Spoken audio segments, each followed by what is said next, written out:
Imo Week, le podcast, spécial CIPCA 2023. Imo Week au CIPCA, on rencontre plein de belles personnalités. On n'avait pas encore eu d'architecte, donc je suis ravi d'accueillir Alice Barrois. Bonjour Alice. Bonjour, merci de m'avoir invité. Vous êtes architecte, directrice de Grimshaw, une agence d'architecture internationale basée à Paris. Vous nous la présentez en quelques mots? Elle existe depuis très longtemps déjà. Oui, c'est une agence qui existe depuis 40 ans, créée en 1980 par Nicolas Grimshaw. Aujourd'hui, c'est une agence qui a évolué, qui a été transmise aux futures générations et qui s'intéresse à l'avenir et comment on fait de l'architecture aujourd'hui et pour demain. Donc un vaste sujet. Vaste sujet, effectivement. Alors vous êtes implanté, je disais, agence internationale, mais vous êtes quand même en France. Quels sont les pays que vous couvrez? Alors l'origine, on est basé à Londres.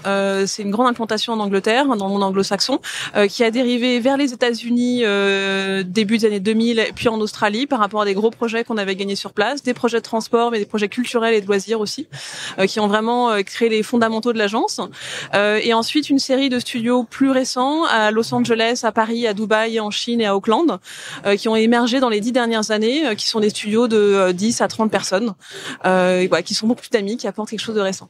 Grimshaw, 40 ans d'existence, vous nous le disiez, en 40 ans, les choses ont extrêmement évolué au niveau de la construction, au niveau du bâti. Bon, vous êtes jeune, évidemment, donc aujourd'hui, le développement durable, aujourd'hui, tout cet aspect durable est essentiel.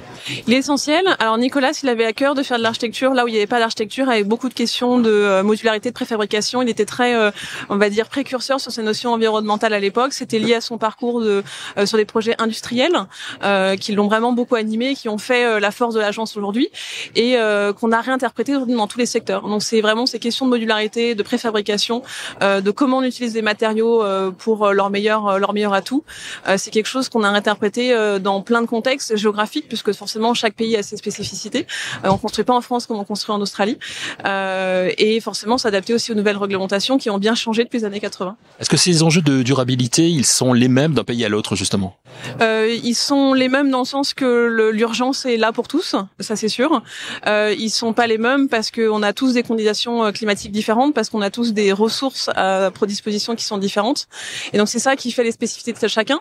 On a plein à apprendre de ce qu'on fait un peu de par le monde, ça enrichit les uns les autres. Par contre, il faut aussi qu'on regarde ce qu'on a autour de nous et ce qu'on sait faire avec nos ressources. Cette urgence, comment on la gère quand on sait que la construction c'est du temps long et que là, par rapport au changement climatique, il faut aller vite? Il y a plusieurs choses. Il y a le grand sujet de la réhabilitation, de construire moins pour faire avec ce qu'on a.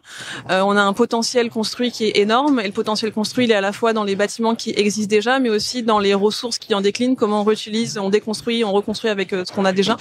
Il est aussi d'avoir des bâtiments qui durent plus dans le temps, ou alors des bâtiments qui sont éphémères et qui peuvent être complètement transformés par la suite. Il y a vraiment de réinterpréter la notion de durabilité du bâtiment, de pas construire pour 10 ans, pour 20 ans, de construire pour 100 ans, voire plus. Quand on voit des bâtiments en pierre du Moyen-Âge qui tiennent encore aujourd'hui, c'est vraiment ça la question qu'il faut se poser. C'est un véritable et un formidable terrain de jeu pour l'architecte que vous êtes, j'imagine, de se dire tiens, il va falloir réhabiliter ce bâtiment-là. Voilà, au niveau de la créativité, on sait que les architectes sont extrêmement créatifs, donc j'imagine que c'est assez intéressant. C'est très riche. Forcément, ça crée plein d'opportunités différentes, très complexes, très techniques.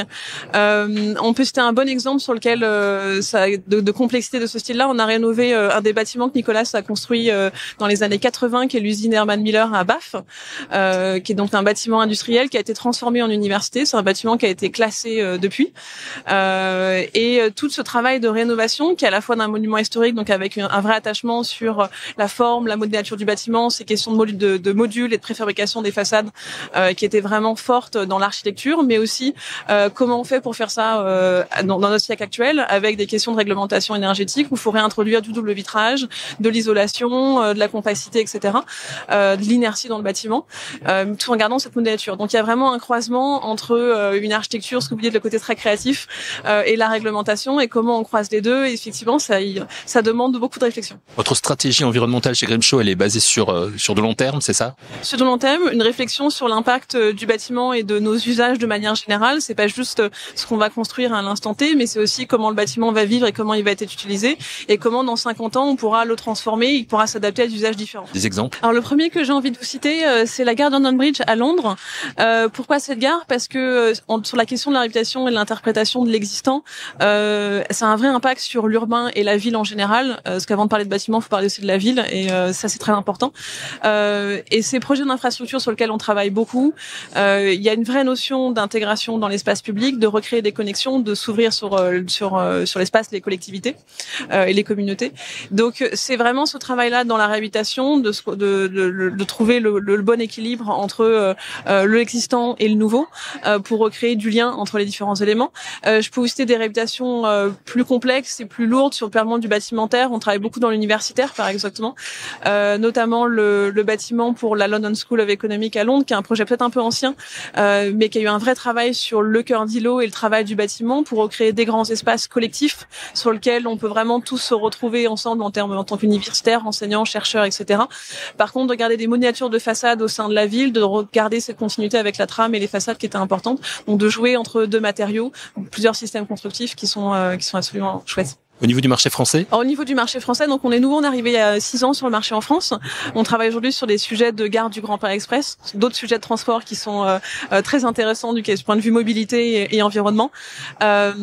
Aujourd'hui, un des sujets que je peux citer, qui est un concours qu'on n'a pas remporté, mais qui est un sujet qui va être construit par un autre groupement qui est absolument formidable, qui est la réhabilitation du pont Anne de Bretagne à Nantes, qui consiste à conserver un pont existant et à l'étendre. La réflexion que nous on avait fait sur notre conception avec l'entreprise de Mathieu Barre, mais que l'entreprise lauréate a faite, de pouvoir conserver un existant et de le travailler, de pas détruire un ouvrage donc on y a déjà mis du cœur, et de pouvoir le faire perdurer sur encore une nouvelle centaine d'années, un nouveau siècle. Ce sont des solutions qui sont absolument essentielles pour aujourd'hui. 6 ans d'existence pour la France, hein, je précise, c'est encore jeune, donc c'est aussi pour ça que vous êtes là au CIPCA, pour vous faire connaître auprès des grands professionnels du logement. Oui, absolument. L'agence a beaucoup apporté, on pense, sur le marché français. C'est une agence qui est ancienne, comme vous l'avez dit, ça fait 40 ans d'existence, mais c'est une agence qui est aussi dynamique, qui se renouvelle beaucoup, qui a beaucoup apporté sur ces questions environnementales et qui travaille sur l'ensemble des secteurs. Donc, de par l'expérience d'un monde très différent culturellement qu'est le monde anglo-saxon, mais qui est très ancré sur le territoire français par des gens comme Héloïse et moi et comme les équipes qu'on a. Héloïse qui est chef de projet qui vous accompagne. Hein. Exactement. De pouvoir montrer et apporter de la valeur à ces projets en France, c'est effectivement ce qu'on souhaite proposer aujourd'hui. Vous avez évoqué tout à l'heure la ville de demain, la ville du futur. Vous l'imaginez comment, vous? C'est une vaste question. Il y a beaucoup de choses. Pour moi, il y a deux choses qui vont être importantes dans cette question d'urbaine. Il y a la question des usages et comment on vient réintégrer l'ensemble des usages qui devraient nous entourer. Et par ça, je pense autant de l'agriculture que de l'industrie au cœur de la ville. C'est un vrai sujet aujourd'hui qui, du coup, nous amène à la question de la densité urbaine, de savoir quel espace on laisse à la nature. Et c'est pas juste d'avoir des beaux arbres parce que ça fait joli. C'est vraiment parce qu'on en a besoin dans l'environnement pour réduire la pollution, pour traiter l'eau, pour traiter l'espace, pour créer de l'ombre. Donc ça découle en fait de plein de choses et plein de solutions derrière qui sont essentielles à la vie humaine et qui en même temps vont complètement faire évoluer le tissu urbain et je pense les typologies bâties qui vont être là. Quand on est une jeune architecte comme vous, cette période de transition que l'on vit, parce qu'on peut parler de période de transition, c'est un beau terrain de jeu. Je reviens un petit peu sur cette notion, mais est-ce que c'est ça? C'est un beau terrain de jeu. Pour moi, c'est quelque chose d'absolument essentiel et qui m'anime beaucoup. Ça peut apporter des moments de doute, beaucoup de questions, beaucoup d'interrogations, de se dire qu'on n'y arrivera pas parce que c'est un problème qui est très complexe, qui a beaucoup de ramifications. Et en même temps, et c'est le message qu'on souhaite porter, c'est qu'il faut savoir rester très positif parce que il y a plein de solutions qui existent déjà. Il y a beaucoup de gens qui savent faire beaucoup de choses et c'est pas qu'il suffit, mais il faut continuer à mettre en place des actions et continuer à travailler dans ce sens-là. Les solutions sont jamais parfaites et c'est ça qu'il faut bien comprendre, c'est que les solutions sont jamais parfaites, mais par contre elles sont toujours mieux et c'est ça qui est important. Pour terminer, un mot sur la conjoncture actuelle, là, qui est un petit peu compliquée. Vous qui avez l'aspect international chez Grimshaw, est-ce que vous le voyez un petit peu d'un pays à l'autre? Est-ce que c'est difficile en ce moment? C'est compliqué partout. Du point de vue économique, il y a une inflation qui impacte tout le monde. Tout le marché de la construction et l'immobilier s'en rend compte. Mais ça n'empêche que les projets continuent de sortir. C'est plus compliqué selon les pays. Mais en même temps, on voit qu'il y a une énergie, il y a une envie de faire évoluer les choses. Ce changement que vous vous évoquez ce terrain de jeu sur lequel il faut qu'on travaille. On sent qu'il y a cette appétence-là qui continue, qui ramène du mouvement et de la dynamique malgré tout.